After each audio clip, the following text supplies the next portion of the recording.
Nous sommes samedi soir, il faut en parler jusqu'à 21h en direct. Merci de nous rejoindre à l'instant sur CNews. Votre invité ce soir, Mathieu Bock-Côté, nous recevons Marion Maréchal. Bonsoir. Bonsoir. Merci d'être avec nous. Vous êtes directrice de l'ICEP à Lyon.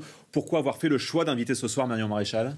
Parce qu'on assiste en ce moment à une espèce de phénomène politique, d'explosion de la vie politique en France avec le phénomène Zemmour, qui fait éclater les partis, à tout le moins qui laisse croire qu'il peut changer complètement la donne.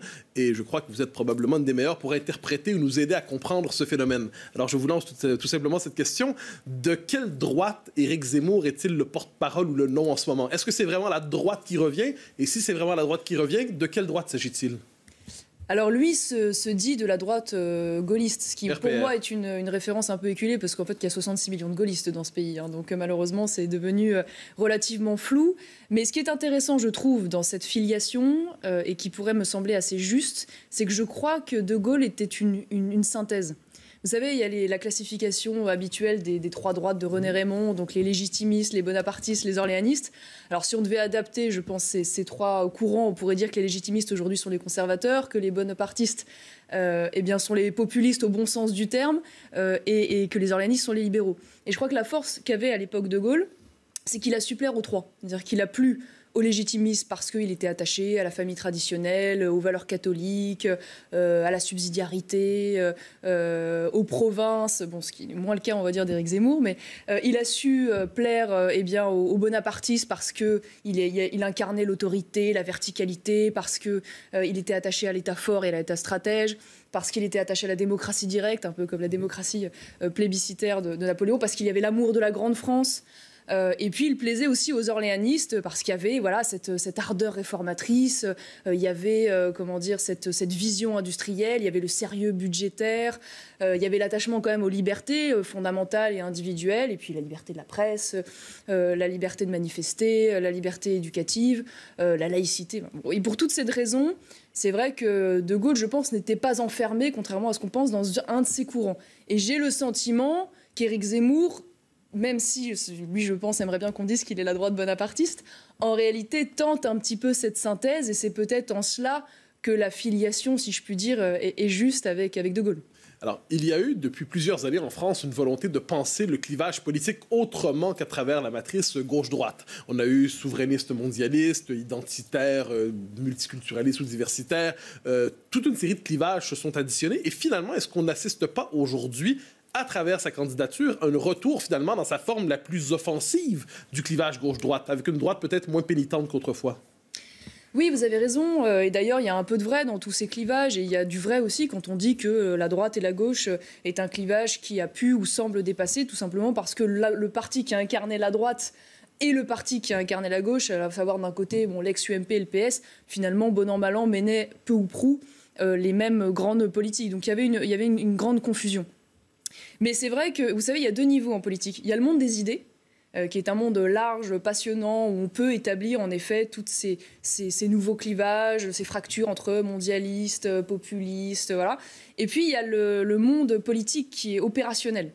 Et il se trouve que tous les clivages que l'on décrit là, c'est-à-dire mondialistes contre patriotes, populistes, sont des choses dont les Français ne se sont pas emparés. Personne, par exemple, ne se définit localiste en France, comme personne va dire je suis un mondialiste.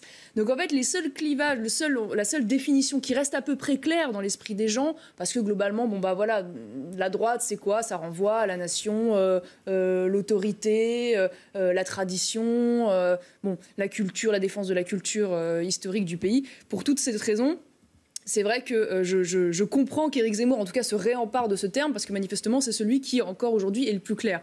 Et c'est vrai qu'il s'en empare avec une absence totale de complexe.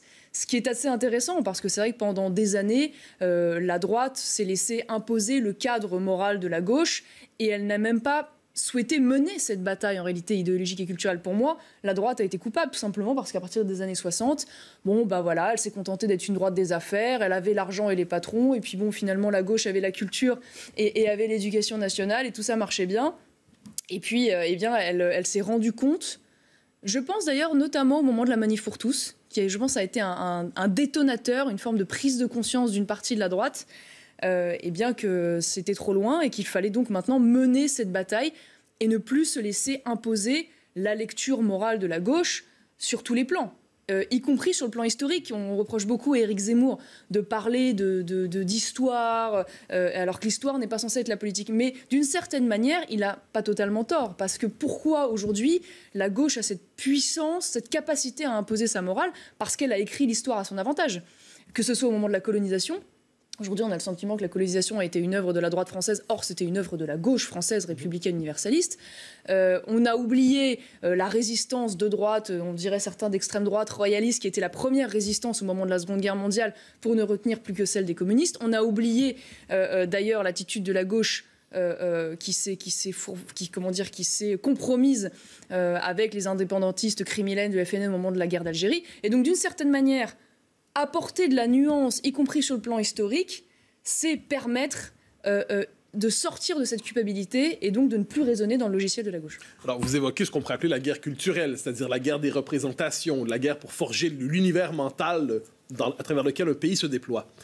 On a beaucoup répété ces dernières années qu'il y avait une forme de basculement d'hégémonie. On disait finalement la gauche a perdu son hégémonie, la droite était capable de se faire entendre, désormais c'est elle qui dicte l'agenda.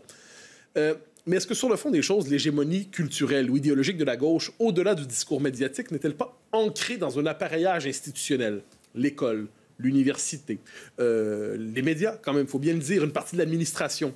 Et de ce point de vue, est-ce que le pouvoir idéologique de la gauche, son hégémonie, au-delà des évolutions électorales, au-delà de la percée de tel ou tel polémiste, est-ce qu'on ne peut pas dire que le contrôle des institutions culturelles productrices de légitimité demeure dans les mains de la gauche, quelles que soient les variantes de cette gauche? Si, très majoritairement, la gauche détient les leviers de pensée dans le pays, et pas qu'en France, hein, d'ailleurs, y compris parfois des pays où on pourrait être plus surpris. Quand je me suis rendue récemment en Hongrie ou en Pologne, l'université, le monde de l'enseignement supérieur est aussi en grande partie tenu par la gauche, donc ça n'est pas le propre des pays dont on pourrait imaginer que les gouvernements sont à gauche. Donc voilà.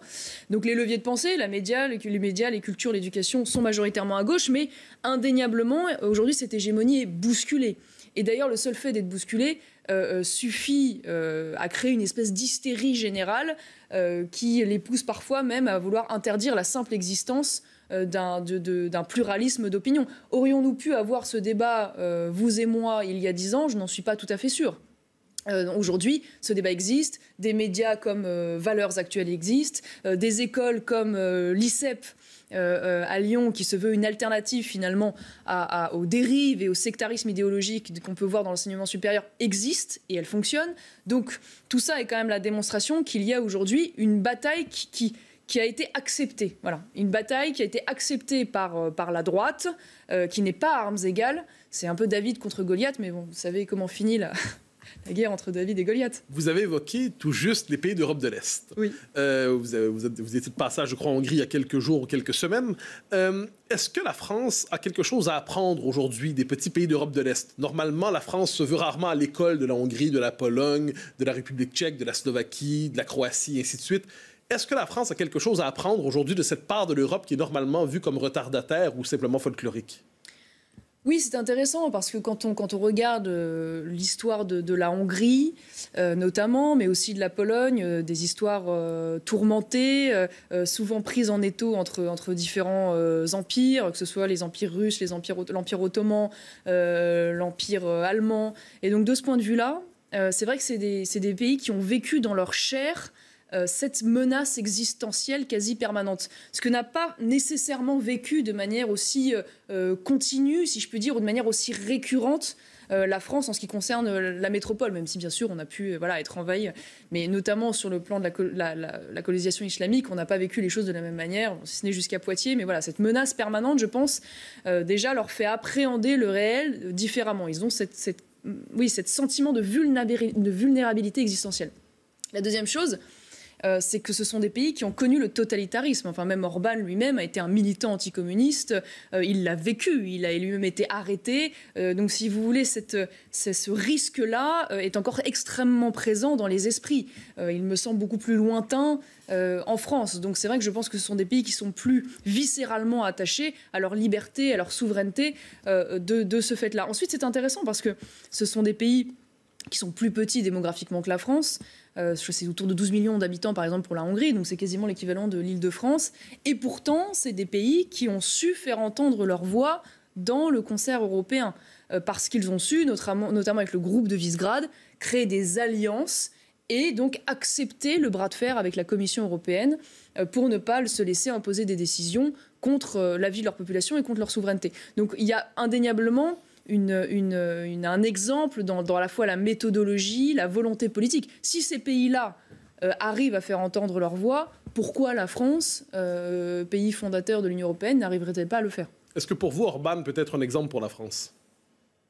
De ce point de vue-là, oui. Après, vous savez, moi, en tant que je suis attachée à l'idée européenne, mais je suis attachée à l'idée européenne dans sa diversité. Donc je pense que chaque pays a sa singularité culturelle, historique, un certain rapport à la religion. Moi, tout ce que je constate, c'est que je pense qu'il y a beaucoup de gouvernants d'Europe de l'Ouest qui aimeraient bien avoir les scores aux élections d'Orban. Donc sa légitimité démocratique. Donc en tout cas, ce qui est intéressant, une fois de plus, c'est cette capacité à ne pas se laisser imposer un diktat. Et ce qui est intéressant d'ailleurs, c'est de regarder le deux poids, deux mesures de l'Union européenne de ce point de vue-là. On parlait récemment, de la décision de la Cour constitutionnelle polonaise qui expliquait qu'il y avait une primauté du droit polonais sur le droit européen. L'Allemagne, la Cour constitutionnelle allemande, souvenez-vous, en 2020, n'a pas fait autre chose. Lorsqu'elle a critiqué la décision de la BCE, la politique de quantitative easing, qui était censée également être anticonstitutionnelle. Eh bien, ce qui est amusant, c'est que face à cette décision allemande, l'Union européenne a fait quelques remontrances, mais bon, ça n'est pas allé plus loin. Face à la Pologne, elle agite le spectre de sanctions extrêmement graves et extrêmement lourdes. Donc on voit bien qu'il y a quand même quelque chose de très politique et que, en réalité, l'Union européenne est passée d'un projet démocrate-chrétien à un projet idéologiquement de gauche radicale progressiste, et que de ce fait-là, ils sont dans un combat politique et que les pays qui idéologiquement ne rentrent pas dans ce moule sont combattus et menacés. Sauf que, dommage pour eux, ces petites nations, comme on dit, qui ne sont pas si petites que ça, elles ne se laissent pas faire. Arthur de Vatrigan. Alors justement, la question, c'est est-ce que toutes ces questions que vous soulevez, ces problèmes que vous soulevez, peuvent être résolus avec les outils qu'on a actuellement, que ce soit les outils juridiques français ou européens? En gros, est-ce qu'on peut résoudre tous ces problèmes sans faire un Frexit, sinon juridique, au moins symbolique, sur toutes les questions de liberté, d'identité et de souveraineté? Alors, ce qui est amusant, parce qu'on parlait à l'instant du drame, de la primauté, de la décision de la Cour constitutionnelle polonaise, mais en réalité, il n'en est pas autre chose sur le plan français. C'est-à-dire que le Conseil d'État, en juin dernier, donc il n'y a pas si longtemps que ça, rappelait la primauté de la Constitution sur le droit européen, dans le respect de la jurisprudence du Conseil constitutionnel français. Mais le Conseil constitutionnel français, de manière très amusante, en fait, explique que si le droit européen est supérieur, c'est uniquement parce que la Constitution le permet, donc ça veut dire que la Constitution est supérieure. Et ces cours se débrouillent de manière générale pour toujours se contorsionner, pour qu'il n'y ait jamais de contradiction entre les deux. Donc en fait, dans notre droit interne, la Constitution est censée être supérieure. Là où vous avez raison, c'est que nous sommes aujourd'hui, si nous devons rester dans le fonctionnement actuel de l'Union européenne, dans l'application actuelle des traités, dans la jurisprudence actuelle de la Cour de justice de l'Union européenne qui interprète très largement les textes, nous avons des marges de manœuvre relativement réduites sur un certain nombre de sujets.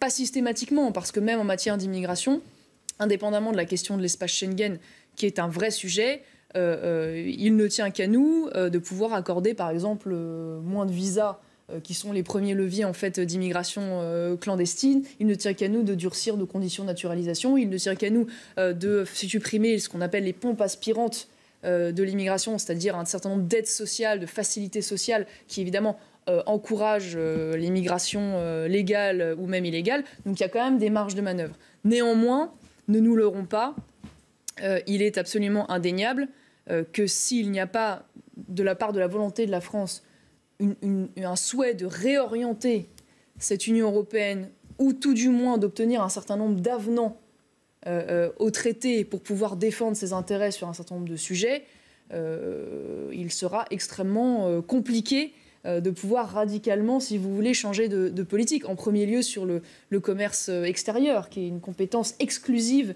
de l'Union européenne, et manifestement dans laquelle elle ne souhaite pas défendre à minima le marché européen de la concurrence étrangère, en particulier évidemment de la concurrence chinoise ou des pays d'Afrique du Nord. Je me permets de vous ramener sur la politique française un instant, sur la vie des jours présents, donc autour du phénomène Zemmour, qui pour l'instant, à tout le moins c'est ainsi que je le comprends, construit sa candidature, sa crédibilité en plaçant au cœur de son projet la question de l'identité, la question de l'immigration, la question de la mutation démographique française, et ainsi de suite. Est-ce qu'on ne peut pas dire qu'il réintègre ici les thèmes que la droite populiste, je ne sais pas comment l'appeler exactement, donc le RN, avait laissé de côté ces dernières années dans l'espoir d'une grande alliance des populistes, cette espèce de flirt qu'il y avait pu avoir entre d'un côté le fantasme d'un flirt entre le RN et la France insoumise dans une insurrection anti-européenne. Est-ce que, de ce point de vue, la question identitaire n'est pas politiquement beaucoup plus clivante et beaucoup plus politiquement efficace aujourd'hui que la volonté de porter le clivage populiste comme ça a été fait ces dernières années? Alors, je ne sais pas s'il y a eu un abandon de ces thèmes. Je ne crois pas de la part du Rassemblement national. Je ne pense pas que ce soit ça, mais je pense qu'il y a une volonté d'en édulcorer la présentation. Voilà, moi, je me souviens, à l'époque où j'étais députée, je m'étais fait tirer les bretelles parce que j'utilisais le terme grand remplacement. Voilà, qui manifestement était un terme qui contribuait à la diabolisation, donc il fallait absolument ne pas l'employer. Et je m'étais aussi fait tirer les bretelles parce que j'avais dit, parce qu'on m'avait posé la question, que oui, j'étais française de souche, qui me paraît pas un gros mot, puisqu'on peut être français d'origine sénégalaise ou française d'origine française, ça arrive aussi. Donc on voit bien qu'en fait, et c'était pas tellement un reniement sur le fond, mais je pense que c'était une volonté. Oui, c'est ça, d'édulcorer pour apparaître plus respectable. Je pense que ça a été un peu cette logique aussi qui a prévalu quand on a expliqué qu'on ne quitterait pas la Cour européenne des droits de l'homme, alors que c'est vrai que quand on regarde aujourd'hui la jurisprudence de la Cour européenne des droits de l'homme, on se rend compte que c'est une jurisprudence absolument délirante qui met à mal les intérêts français. Donc la question devrait pouvoir se poser parce qu'évidemment, politiquement, c'est toujours délicat et on pourrait présenter cela comme finalement une critique des droits de l'homme en général. Donc je crois que finalement, à une époque où on est dans une forme de radicalité, c'est-à-dire radicalité au sens un retour aux racines, mais une radicalité du discours parce que les problématiques auxquelles nous sommes confrontés sont radicales, sont terribles, sont des questions de survie culturelle, civilisationnelle. Eh bien, je pense qu'en fait, il n'est plus temps de chercher à édulcorer son discours et qu'il y a une prime à la parole directe, à la parole franche, à la parole assumée, aux gens qui ne reculent plus, voilà, et qui du coup révèlent un tempérament. Et je pense que d'une certaine manière, à travers les mots, on révèle aussi un tempérament, et les gens attendent un tempérament qui soit à la hauteur de l'enjeu. Je creuse sur cette question donc, de l'identité, de la démographie. Il y a quelques semaines, une étude de France Stratégie est parue et qui parlait d'une véritable mutation démographique sur l'ensemble du territoire français. François Hollande, qu'on ne peut pas soupçonner de complaisance pour la droite populiste, a déjà parlé d'une partition ethnique du pays, d'une manière ou de l'autre. Est-ce que vous craignez que d'ici quelques années, si la tendance ne s'inverse pas, et je ne dis pas dans un siècle ou deux, d'ici quelques décennies, on se retrouve dans une situation de partition ethnique objective telle du pays que la France doive consentir, en fait, à vivre dans cette espèce de dédoublement de la souveraineté, dédoublement de l'identité sur son propre territoire? Est-ce que vous prenez au sérieux une telle hypothèse que Zemmour appelle, je crois, la libanisation? Alors moi, je crois que la partition de fait, elle existe déjà, enfin, dans ce qu'on appelle les zones de non-droit, ou en tout cas celle des droits des caïds ou des islamistes, où il y a une forme de sécession culturelle qui s'est mise en place. On est face à une forme de partition. Alors de là à dire... à aller jusqu'à une indépendance de ces territoires ou une autonomie de ces territoires, on n'y est pas encore. Si tel était le cas aujourd'hui, indéniablement, l'État central français aurait le dessus et nous gagnerions ce qui pourrait s'apparenter à une guerre civile. Néanmoins, on ne peut pas écarter totalement l'hypothèse. Vous savez, c'est la démographie qui fait l'histoire dans le monde. Il suffit de remonter pas très loin, 98, 99, pas si éloigné de nous. On voit bien au Kosovo, ce pays majoritairement serbe orthodoxe, dont l'un des territoires a été sur plusieurs décennies de plus en plus habité par des Albanais musulmans, a perdu ce territoire. Alors certes, la différence notable et grande différence avec nous, c'est que nous ne sommes pas limitrophes d'un pays qui voudrait annexer une partie de notre territoire. Et puis a priori, l'OTAN ne va pas nous bombarder pendant plusieurs dizaines de jours pour empêcher l'État central de réagir. Mais néanmoins, quand vous voyez la dynamique démographique, vous l'avez rappelé à l'instant, un tiers des enfants en France qui naissent d'au moins un parent extra-européen, et ce chiffre est sous-estimé parce qu'il ne compte pas les 3e ou 4e générations, il est absolument évident qu'à un moment donné, si sur des territoires, vous avez une immense majorité ou exclusivité de la population qui vit selon des mœurs étrangères, selon une religion étrangère, il y aura probablement des aspirations à vivre à côté de la nation française. Après, je précise, je reviens juste là-dessus 2 secondes, parce que quand on parle d'identité, on a souvent tendance à limiter ça à la question de l'immigration et de l'islam. Moi, je pense que c'est important de dire que les personnes qui se battent pour l'identité ne s'enferment pas dans ce sujet-là. C'est-à-dire que l'identité, c'est un être au monde, c'est un certain rapport au monde. Et quand on parle, par exemple, parce qu'à chaque fois on est attaqué là-dessus, parce que soi-disant ce seraient des sujets qui seraient minoritaires, donc il ne faut pas s'en occuper. Quand on parle des sujets de bioéthique, quand on s'oppose, par exemple, à la marchandisation de l'être humain, à la gestation pour autrui, à la loi qui permet maintenant les embryons chimères, mi-homme, mi-animal pour la recherche médicale, d'une certaine manière, on défend une singularité culturelle qui est la nôtre, c'est-à-dire une certaine lecture de la dignité humaine, qui sont héritées, entre autres choses d'ailleurs, de notre héritage chrétien, qui n'est pas le même que les Chinois ou que les Indiens. Et donc je considère que s'emparer de ces sujets et défendre aussi le point de vue français, le rapport au monde français, le rapport à l'homme, à la dignité humaine dans ces sujets, c'est aussi d'une certaine manière un combat pour notre identité et pour la survie de notre singularité en tant que nation. Je reviendrai sur ces sujets juste dans un instant parce qu'ils sont essentiels, mais vous avez évoqué la question de l'assimilation des populations issues de l'immigration. J'entends plusieurs personnes dire qu'il faut en revenir à l'assimilation, qu'elle est essentielle, qu'elle est vitale. Mais est-ce que les conditions sociologiques et culturelles et démographiques aujourd'hui de l'assimilation existent encore, ou est-ce que l'assimilationnisme n'est plus qu'un discours accroché à une époque qui ne correspond plus à la réalité présente? Alors je vais vous donner une réponse insatisfaisante. Pourquoi ? Parce que je pense qu'aujourd'hui l'assimilation, moi je crois en l'assimilation, enfin je crois au principe de l'assimilation, j'ai vu des personnes, je vois encore des personnes s'assimiler, donc je pense que c'est quelque chose de tout à fait à la fois souhaitable et possible. Néanmoins, je suis d'accord avec vous, je pense que pour s'assimiler, il faut s'assimiler à quelqu'un, il faut s'assimiler à quelque chose. Donc déjà, il faut s'assimiler à quelqu'un, donc à un peuple référent. Donc pour ça, encore faut-il le fréquenter, ce peuple historique référent. Or, dans beaucoup de quartiers, ceux dont on parlait, eh bien, très souvent, ils sont minoritaires. Donc évidemment, ils ne sont plus la norme à laquelle on se raccroche et dont on va évidemment reprendre les habitudes, les mœurs. Et puis, il faut s'assimiler à quelque chose, c'est-à-dire à une civilisation, à une culture, à une histoire. Or, indéniablement, Emmanuel Macron lui-même, pendant sa campagne, expliquait qu'il n'y avait pas de culture française. Donc il y a une volonté depuis des décennies de la part des gouvernants de nier cette culture française. Et quand ils ne la nient pas, ils ne la défendent pas, de parfois même la diaboliser, de résumer l'histoire de la France finalement à une histoire de collabos et de honteux colonisateurs. Donc c'est vrai que pour moi, et puis il y a le nombre tout simplement qui est évidemment la donnée. Donc c'est vrai que les conditions de l'assimilation aujourd'hui m'apparaissent extrêmement difficiles pour qu'elles puissent mettre en œuvre. Et je ne suis pas sûre malheureusement que ce soit une réponse magique. Néanmoins, le problème c'est quelle alternative ? Quelle alternative avons-nous ? Aucune. Pour ceux qui sont ici et qui sont français, voilà, alors je ne parle pas de l'immigration illégale, je ne parle pas de l'immigration légale étrangère, je ne parle pas de toutes les marges de manœuvre que nous aurions, y compris à l'égard de ceux qui sont nés en France et qui, je le rappelle, ne sont français qu'à partir de 18 ans et à qui on pourrait refuser la nationalité française si leur casier judiciaire n'est pas vierge. Donc il y a des marges de manœuvre pour tout cela. Mais pour tous ceux qui sont français, il n'y a pas d'autre alternative que d'essayer cela, parce que si on n'essaye pas cela, c'est quoi alors ? C'est la partition et c'est la guerre civile. Donc oui, ça ne sera probablement pas magique, ça ne sera probablement pas facile, et c'est probablement une réponse qui, c'est vrai, est une réponse à contre-temps, puisque je ne crois plus malheureusement que l'idéal républicain universaliste continue d'être un modèle qui soit un modèle aimé et aimable, surtout face à l'appel évidemment d'identité, comme celle que propose aujourd'hui l'islam, qui à travers l'identité islamique, parce qu'au-delà de la spiritualité, l'identité apporte une communauté, des solidarités, apporte une estime de soi, un cadre, des normes, des objectifs. Donc la question, ça va être maintenant comment on peut réenchanter le rêve français pour que ces jeunes-là, ces personnes-là se disent finalement il est bon et souhaitable d'être français.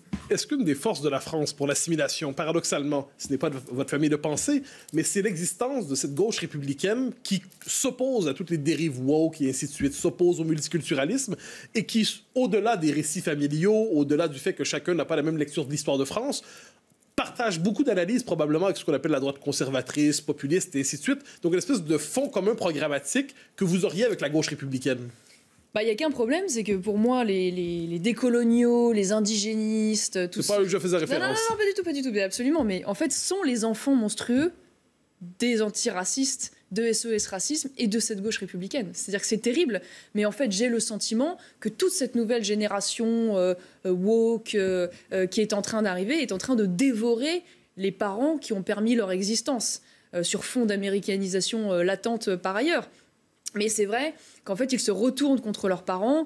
C'est parce que cette gauche républicaine a parfois aussi cherché à combattre l'identité chrétienne de la France, à diaboliser l'héritage, historique français, à critiquer ou criminaliser ceux qui défendaient le patriotisme comme une forme de repli sur soi, qu'elle a permis l'émergence de ce ressentiment sur lequel prospèrent finalement ces indigénistes, ces décoloniaux, ces racistes anti-blancs, j'en passe et des meilleurs. Donc c'est vrai qu'il y a une prise de conscience de cette gauche aujourd'hui, j'en suis très heureuse. Peut-être serait-il temps qu'elle se rende compte que l'universalisme qu'elle défend en réalité n'a rien d'universel. Que l'universalisme de la gauche républicaine, c'est vraiment une singularité culturelle française. C'est vraiment un truc de français. Et donc que quand cette gauche républicaine, en fait, elle défend l'universalisme, elle mène un combat identitaire d'une certaine manière. Et donc, très bien, menons ce combat identitaire ensemble. Moi, j'ai pas de problème. Le souci, c'est que même face aux menaces que nous rencontrons, de vieux réflexes perdurent et une stigmatisation quand même est encore opérée de leur part. Pour conclure, Mathieu. Une question politique toute pour finir. Votre camp, quel que soit son représentant, je ne vous demanderai pas de trancher ce soir. Merci. Vous ne me répondriez pas. Quel que soit son représentant, à quelles conditions votre camp peut-il l'emporter en 2022 et à quelles circonstances pourrait le condamner à la défaite? C'est une vaste question. Je pense, peut-être y a-t-il déjà la question de la division des candidatures. Je ne vais pas m'avancer, mais c'est vrai qu'il est évident qu'en ayant 2 candidatures plutôt qu'une, ça ne facilite pas les choses. Quelqu'un devrait se retirer? Je ne sais pas, mais en tout cas, ce qui est sûr, c'est que peut-être faudra-t-il se poser la question à un moment donné de savoir qui est le mieux placé. Voilà. Bon, ça, la campagne, le temps le dira, mais il est évident qu'en ayant 2 candidatures, les choses m'apparaissent un petit peu plus compliquées. Je crois surtout que si ce camp veut gagner, il y a absolument un impératif à avoir qui est celui de préparer dès la campagne la manière dont le pays sera gouverné. Ça veut dire qui vous allez mettre au poste stratégique dans l'administration, à la DGSE, à la DGSI, dans les grandes ambassades, dans les services de l'État stratégiques, dans les cabinets, à l'Europe, à la Commission. Voilà. Et ça, c'est vrai que non seulement la droite, de manière générale, n'a pas ce réflexe et cette méthodologie, et par ailleurs, quand elle arrive aux affaires, a des scrupules à mettre en place des gens qui soient en phase avec la politique qu'elle doit mener sur fond de légitimité populaire. Ce dont la gauche ne se gêne absolument pas, et ce dont Emmanuel Macron ne s'est pas gêné, lui qui a fait un grand balayage au sein des administrations pour faire une belle administration macroniste. Et dans ce camp, juste sans donner de nom, bien sûr, est-ce qu'il y en a déjà un candidat ou une candidate qui se dégage, d'après vous? Sans proposition. Je ne vous répondrai absolument pas. Vous l'avez dit. Non, mais j'essaye au moins. Merci beaucoup d'être venu, Marion Maréchal, sur ce plateau ce soir. Il faut en parler. Revient bien sûr le week-end prochain, 20h, 21h avec Mathieu Bock-Côté. En attendant, le replay, c'est sur cnews.fr et sur l'ensemble des supports. Merci, bonsoir.